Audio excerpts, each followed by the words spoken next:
Reprimanded for using vocabulary a manager didn't understand, by user Miller. Apologies for length, you've been warned. So, several years ago I was in a role that required imaging and building systems. Thankfully we used a commercial product that was able to network boot systems, lay down a baseline OS, then install software packages, updates, configuration files, corporate settings, etc. It worked quite well after I'd spent some time with the product, and on average a complete system build could be completed in under an hour, under 45 minutes on average. A few tweaks for the individual users were needed afterwards, but these took about 5 to 10 minutes and worked nearly automatically. I.e., a desktop tech sets up the build process, clicks go and watches/waits for the system to complete while answering email, gets coffee, whatever. They built a few dozen systems daily. I worked with the server and system build team and had little to do or nothing to do with delivering systems to actual users, that was desktop support. A few months go by and a manager for the desktop support group, we'll call her P, faces criticism that her group takes much too long to get systems to users. Sometimes this was a few days, but sometimes a week or more. I'd heard complaints from her staff they'd been forbidden to deploy any system to any user prior to either her or her assistant having a look at the systems and reviewing them for approval. This is where the days-long delay stemmed. This of course made no sense whatsoever since each system had been built using the exact same process and were identical except host names and serial numbers. It was like insisting every individual muffin from a bakery faced inspection before hitting the shelf. This manager didn't face criticism very well and refused to acknowledge her individual approval was a waste of time and needlessly repetitive. So, she blamed the build process for taking too long. WTF? The build takes less than an hour and a single technician could do about 6 simultaneously. So, of course, a meeting is called to see what, if anything, can be done to speed up the build process and reduce the delays being complained about. As the meeting starts, I mention I've brought a laptop and have hooked it into a projector so we can all witness the build process and attendees can actually watch it run while we talk, and I've brought a stopwatch as well. The manager goes into a diatribe about customer service, improving processes, collaboration between teams, yada, yada while people keep glancing at the projected build process flying by without my touching a thing. This is where it gets weird. After nearly 30 minutes of her rambling, I'm finally allowed to pose a question and I ask politely, "Excuse me P, but where did you get the idea that the build process was to blame? What was the impetus of the idea that the automatic build took too long and is the cause of these delays?" Almost on cue, the laptop going through the build rebooted to finish off the last few installations and did a system chime/bing, showing it was restarting. She was startled and asked what was that. I answered it was the laptop finishing off the build and, oh by the way, according to the stopwatch we're about 33 minutes into the meeting when I started the process. She was livid and demanded to know why I was using obscene language. Everyone in the meeting went silent and turned with quizzical faces toward Manager P. I paused, not sure what the hell she was talking about and asked, "Excuse me, what obscene language?" She replied she wasn't going to repeat it but was sure everyone else had heard me. Everyone started looking at each other and again back to Manager P. As politely as I could I asked, "P, I'm not quite sure what language you're referring to, but as we can all see the system build is nearly done, we're not quite 40 minutes into the meeting according to the stopwatch and every system is built using the same process, so could we possibly considering the necessity to review every system before it goes out to staff?" After some time, she relented that she'd reduce the reviews to a system a week to make sure we're building the systems right and her comment about language seemed to fade. A day later, I'm pulled into my manager's office and told I was being cited for using inappropriate language during the previous meeting. I'm shocked. What language? Can anyone tell me what I said that was inappropriate? I'm told that Manager P stated I'd thought her idea was without merit and used a sexual innuendo to get a reaction. Hey? WTF, at? So I ask, what sexual innuendo? The manager coughs and mutters, "She said, that you said, her idea was impotent." My jaw dropped and carefully I explain exactly what I'd in fact said was what was the impetus, of the idea. The manager closes his eyes and shakes his head, "Okay, let me just confirm with someone else at the meeting and we can put this to rest." A day later, my manager confirmed what I'd in fact asked about in the meeting and had to have a polite, but rather awkward, conversation with Manager P on vocabulary. He asked me later to please use simpler words when dealing with Manager P. Okay.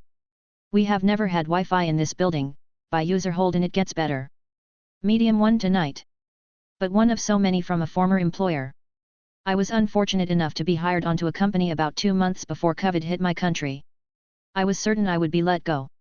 Lo and behold, I wasn't. But for a very unpleasant reason. But that story is for another time. For now, just know this company outsourced their IT. But didn't really know why they did it or what exactly was outsourced.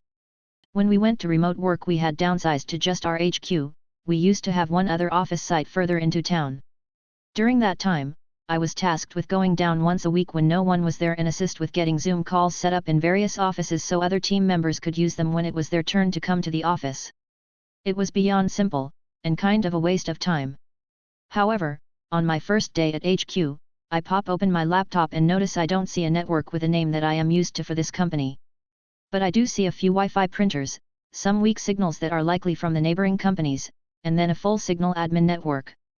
My first thought, oh God, please no. So I call my new boss, former boss who I only had for a month was let go due to COVID, and ask what Wi-Fi network is used at the office and what the password is. She paused and says she doesn't know as she has never been to HQ. And that I should call person X as they worked out of that office full time. I call person X and below is that conversation. Me, hey X, do you know the Wi-Fi and password for HQ? X, HQ doesn't have Wi-Fi. Me, confused now, but starting to piece together a scary fact. Me, okay, so we're all the PC hardwired? X, nope. Me, okay, then how did you get to the internet when you were here? X, I used Chrome. Me, but... You know, never mind, I think I found what I need. I hang up, realizing I was on my own here. I look at the admin SSID and say F it. Click at password required. I type in admin. Connected. I call the outsource IT company and they confirm that was indeed the network for the building and they pre-map all laptops and PC to that network to automatically connected when they set up a new user. I ask why the password and network were still factory admin settings. Their response. They didn't ask us to change it. We heard you were the admin. Shut down everything, by user hold and it gets better. So many of you enjoyed my last post that I figure I could now tell the prequel of that adventure that so many of you asked about. Warning, I did this on my phone. But I am too lazy, and my thumbs hurt, to fix any spelling or grammatical errors. You have been warned. In the last episode, I said. I thought I would be let go. Lo and behold, I wasn't. But that was for an unpleasant reason. Or something like that. When COVID hit and the shutdown happened, the entire company scrambled to prepare to go fully remote by the end of one business day. In the midst of the chaos, we needed 3 major things. 1. A cloud-based file storage and sharing system. 2. A web video and conferencing solution. 3. A miracle since our outsourced IT company deemed 1 and 2 out of scope and was going to charge us our firstborn children and king-size Snickers to get it done, at the earliest, 3 months. Let's back up real fast. I had been working at the organization for 1 month at this time. I was originally hired as a SharePoint admin. However, my boss at the time didn't really know how SharePoint worked, or even how it was going to benefit the company. She just had it at her last job and thought this company needed it too. Which in hindsight, she was right. My first week on the job was spent waiting on the IT company to grant my MS account SharePoint admin access. By Monday they still didn't have it done. I forwarded the ticket number to my boss. She calls up our account manager and rips into them. In less than a minute I have SP admin access. However, that's not all I had. They actually granted me global access over the entire domain and account. I brought this up to my boss, who said okay, but do have access to SharePoint now. Which I say yeah, but now I ha. She cuts me off and says good. Then start working on SharePoint. I just back out of her office and save the fight for another day. Back to the main timeline. I mention in an emergency operations meeting that we have the needed solutions already with SharePoint, OneDrive, and Teams. Granted, no one understands how to use those. But they are there for use to use. Bad idea. Everyone looks at me with either pure bliss, or confusion. The CEO of the company goes, let him train the entire company by the end of day and we will all go home. So I do just that. 8 hours of training large groups over SharePoint, OneDrive, and Teams. 200 plus employees and I am the only in-house IT we have to pull this off. But it gets done and we were all in our homes. A month goes by and I am just doing my SharePoint thing. And I get a Teams call. From the CEO? Well, this is either good or bad. The following conversation between me, the CEO, the coup, and the President, P. CEO, hello. We are wonder if you have a moment to help us with something? Me, of course. What can I assist you all with? A very uncomfortable pause. I don't know if they knew their camera were on, mine was as well. But I could tell they were not happy with what was about to be said. CEO, we are having to make some layoffs. Me internally, well, it was fun while it lasted. CEO, but don't worry, you are safe. We need you here. Especially after you got us all remote. Me internally, hold up. CEO, we just got off the phone with IT company. And we were wanted them to starting turning off accounts and shutting down emails. They said they could do it, but it would be a 2-week turnaround. We need it all done today. They mentioned you have admin access. Is that true? Me, yeah, I got it a few weeks ago. Coup, shut down everything. Me, I'm sorry, what do you mean by that? P, we need you to pause all emails, Teams chat, doc sharing, everything. We also need everyone locked out of their accounts while we start making phone calls. The only people who need access is us three and you. Me, okay. I can do that. But what do we do when people start asking when they are locked out? CEO, we have asked that our IT company send out an email to everyone in an hour saying there are technical difficulties and to please be patient. Me, okay. So after I shut everything off, what do I do next? Coup, wait for one of us to call you. We will have a list to you on whose accounts need to be permanently turned off. Me, okay, I can do that. P, also, who is your boss? Me, says boss's name. P, okay. You will report to me now until further notice. So I turn off everything. Chill at home and play video games for 2 hours before I get another Teams call from P. P, okay, I'm sending you a list now. Me, got it. I'll work on the accounts then turn everything back on. P, good deal. Oh, and one more thing. You are no longer SharePoint admin. You are now OutSystems administrator. Me, okay. Of what systems? P, all of them? Me, okay, but how many systems is that? P, I don't know. Whatever software we use for any department. You are the admin of it. I suggest getting with the different departments and finding out what they use and go from there. Me, okay. That might take a while. P, once you're done, report to me on what you find. As well as the cost of everything. Me, okay. Excuse me if this is too soon to ask, but will this come with any compensation? P, yeah, it's too soon. End call. I hope this pandemic isn't too long. I have a feeling this won't be fun. I remember thinking to myself. I had no team. No one that was left in the company had any IT knowledge that would be useful to me. We ended up ending our contract with the old IT firm and went with a better one. But they were short-staffed all the time. And I was pretty much left in charge of the entire IT infrastructure and management of the company as a one-man show. When 2 months prior, I was just supposed to be making and managing SharePoint sites. Your little black box is causing the lights to flicker, by user Dilbert Burt. I had a fun call 2 days ago from one of our offices, thought I'd share. Me, as well, me. CL is confused lady. Me, this is me, can I help you? CL, hey, something is bad wrong.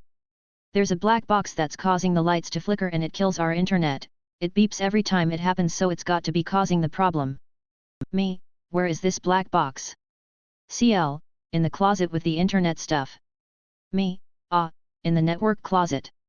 What does it look like, does it have any writing on it? CL, yeah, it says APC Smart UPS, can I unplug it, it's really causing problems, we can't work like this. Me, no, absolutely not, that's not the cause of your problem. That is a battery backup for your network equipment. It's beeping because the power is going on and off in the building and that box is keeping the network equipment protected and online. When the power goes out, it beeps an alarm. You said you were losing internet as well? CL, yes, I lose internet because my computer keeps turning off. Me, call someone in maintenance and have them check the power right away. Turns out the main breaker box in the small office was smoking.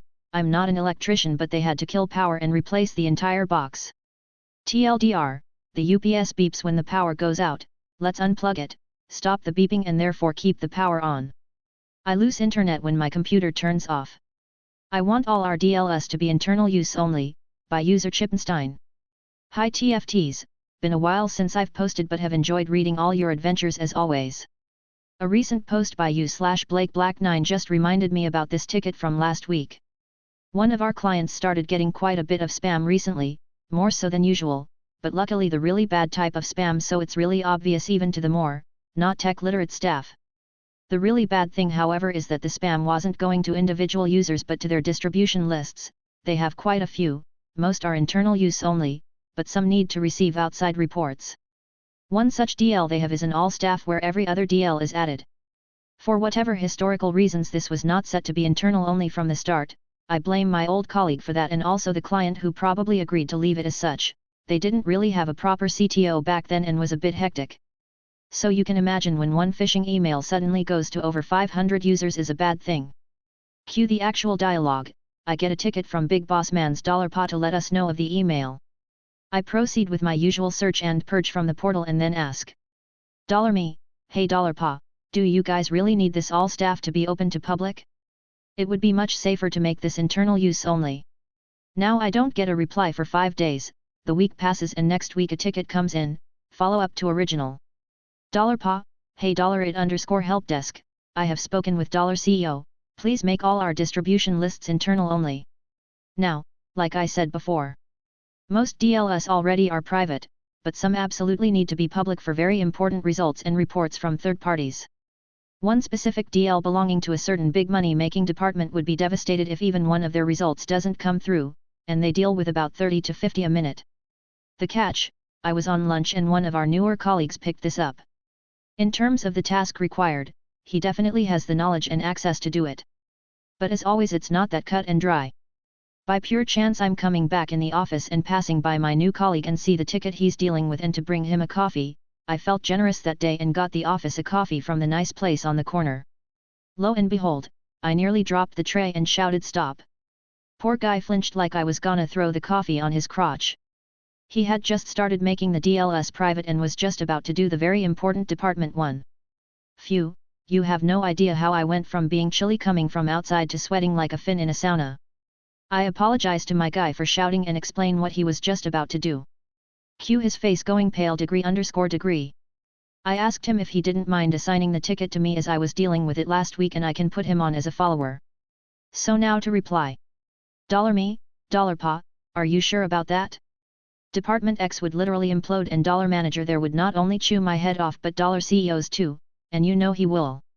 It would mean pound lost in profits for just a few minutes of lost emails alone. 2 minutes later.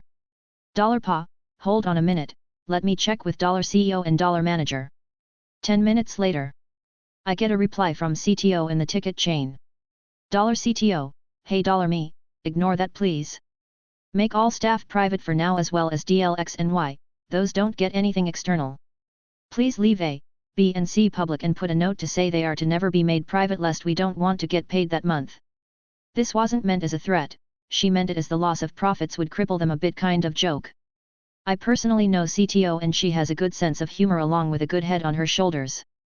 And so I do and make the description say that on the DL if you make this DL private we don't get paid by client. Hopefully this will help the future generations at the company not make the mistake my colleague was about to. That's it for now. I've got quite a few more interesting ones I'm hoping to find time this weekend to format and remember but also starting a new job next week, so I look forward to amusing you with stories from there at some point. Edit, Woaya, thank you kind strangers for the gold and silver. Also, thank you all for the help in differentiating Q from Q. I get it now and I'll definitely remember it next time I type but for now I'll leave the original unedited, at least for comedic value. And lastly, boy this exploded a bit. I've tried to keep up with everyone's replies but a bit tricky as I was dealing with another share of picnic cases. Thank you all, I'll try go through all the replies before bed.